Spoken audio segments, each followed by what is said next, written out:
Is Safari not working on your iPhone? It's one of the most important apps for browsing, so when it stops working, it can be annoying. Issues like pages not loading, freezing, or crashing are common.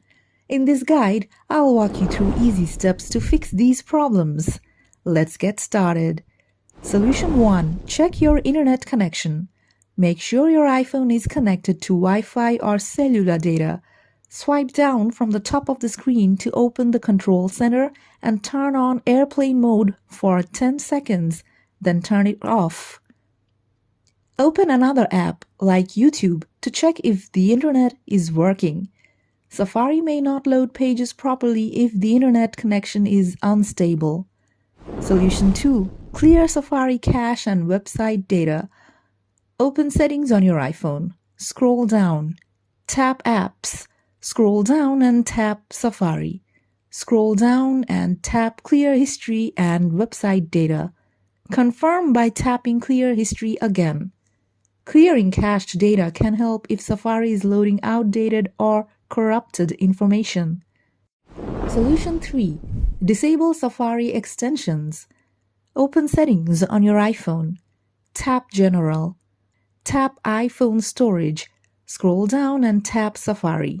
Scroll down and tap Extensions.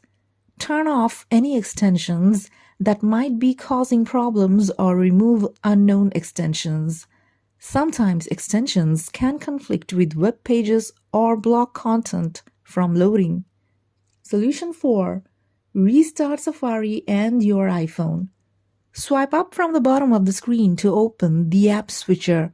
Find Safari and swipe up on the preview to close it. Restart your iPhone by holding the power button until the slider appears, then slide to power off. Turn the phone back on and try opening Safari again. A fresh restart can resolve temporary app glitches. Solution 5. Disable VPN or Proxy.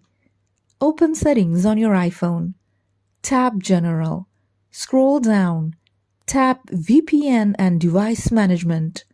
Toggle off any VPN or proxy settings that might interfere with Safari. A VPN can sometimes cause websites to load incorrectly or not at all. Solution 6. Update iOS. Open Settings. Tap General. Tap Software Update. If an update is available, tap Download and Install. Updating iOS can fix bugs and compatibility issues with Safari. After following these steps, Safari should be working fine again. If the problem persists, feel free to contact Apple support for further assistance.